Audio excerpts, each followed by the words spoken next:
Namaste. In this class, we are going to deal with refractive index. When we are studying about refraction, we should have some idea about refractive index. Depending upon this refractive index, the refraction is taking place.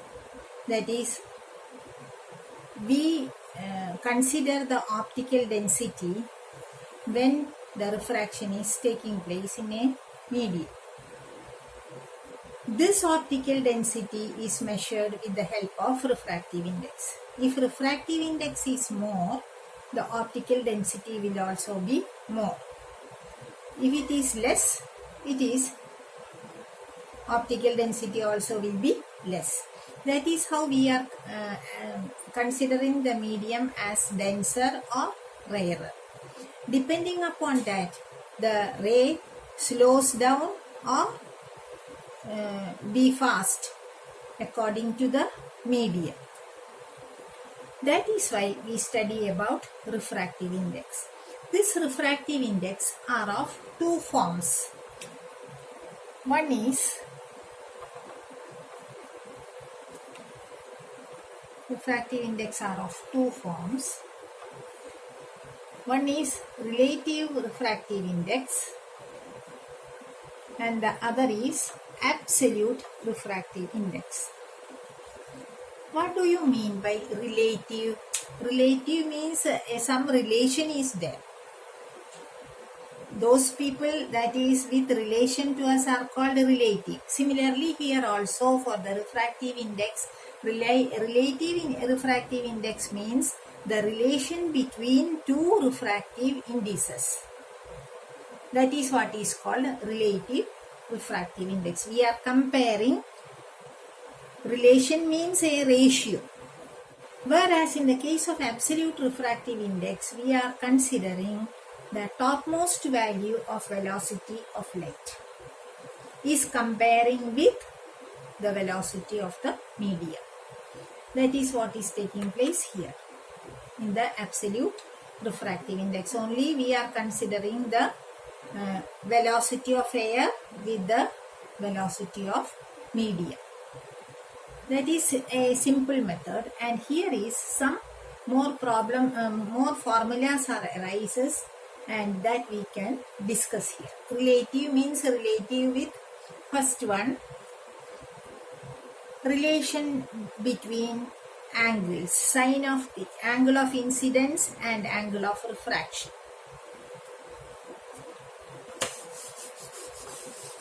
First one,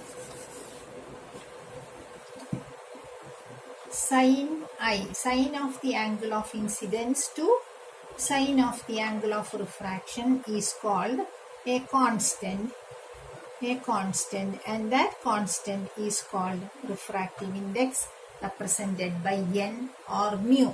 Here we are giving the notation as n. Sin I by sin r is a constant. That is one formula for refractive index, and this formula also called as Snell's law. This is what is called Snell's law of refraction. As we have studied in the case of reflection, in the case of refraction also laws are there.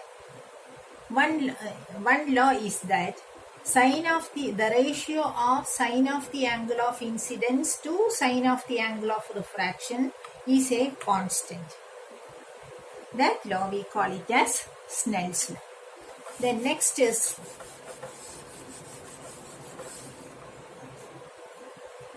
as in the case of reflection, incident ray, refracted ray and normal. Refracted ray and normal at the point of incidence. These three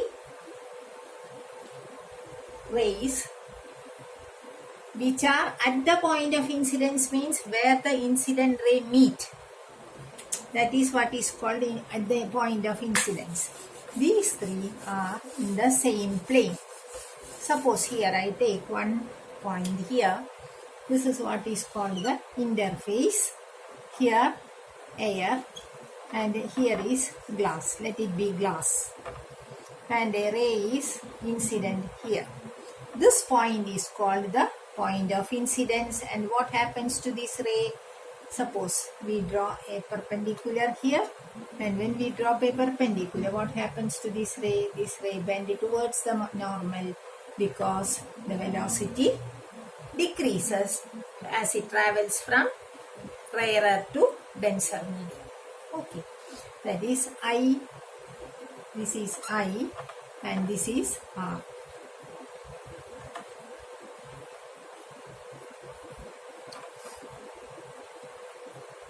I and R. Here this ratio, sine of the angle of incidence to sine of angle of refraction, is a constant. That constant is called refractive index, and that is one law. The other law is that incident ray, normal, and the refracted ray. At the point of incidence means here. So many point of incidence can be taken here. You can take this point, anywhere. But now we are taking this point, and this is the point of incidence, and at this point all these three are in the same plane here, in the plane of the board. This is the plane and this is in the plane of the board. This is how we can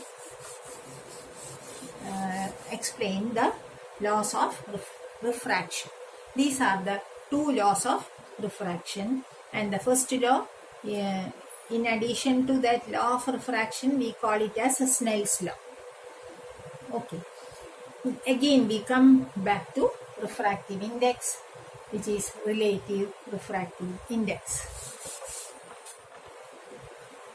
Suppose I have represented by n. Okay.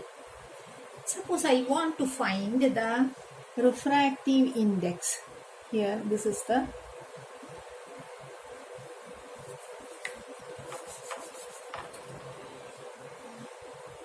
case where refraction is taking place.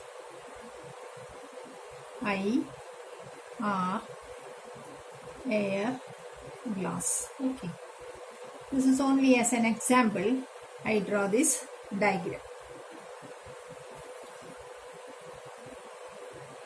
In this case, suppose I want to find the refractive index of glass with respect to air.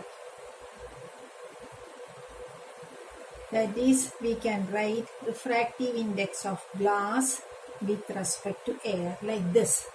Refractive index n of glass first with respect to air. Okay, that can be given as here with respect to air. So the refractive index of air will come in the denominator, and the refractive index of glass will be in the numerator. Suppose you are given two refractive indices of two medias. In such cases, we are applying the formula like this. That is one formula. Refractive index of glass with respect to air is equal to refractive index of glass by refractive index of air. With respect to will come in the denominator. Suppose we call it as medium 1 and medium 2. So how can we write refractive index of second media with respect to first one is equal to refractive index of second media by refractive index of first media. This is another mode of representing this formula. Okay.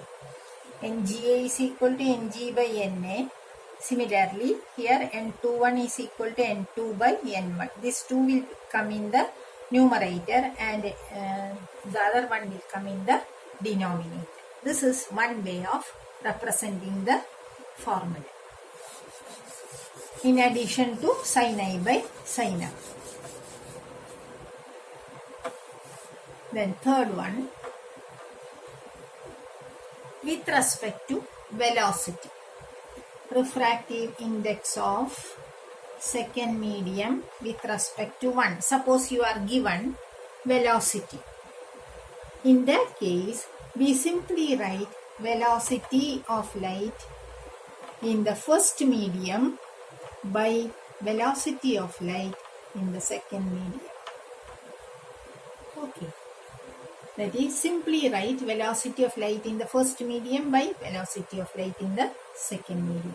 In the previous case, in the reciprocating way, with respect to will come in the denominator. But here, with respect to will come in the numerator. That is the difference. Velocity of first medium by velocity of second medium. That is v1 by v2.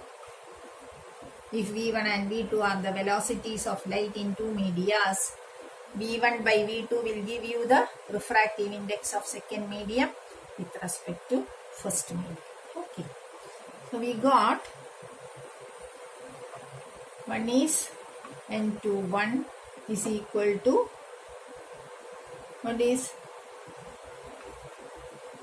refractive index of second medium with respect to 1. So n2 by n1. Here n2 by n1, here v1 by v2. That is the difference. Then next one is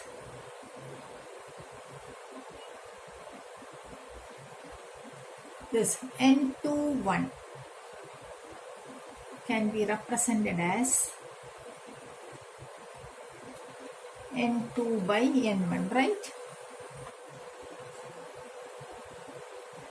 And another formula is relating to absolute refractive index. In the case of absolute refractive index, I have mentioned that the refractive index is compared with the velocity of light to the topmost value. Here, the topmost value is for air or vacuum. That is, refractive index is equal to C by V. Values given, you apply the formula. This C stands for velocity of light in air or vacuum by velocity of light in the media. This is how we are calculating the refractive index in different cases. Okay.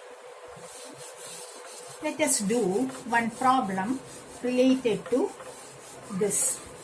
Then only it will be clear for you.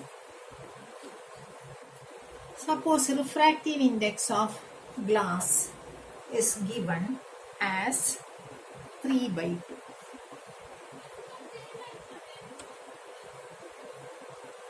Refractive index of water is given as 4 by 3.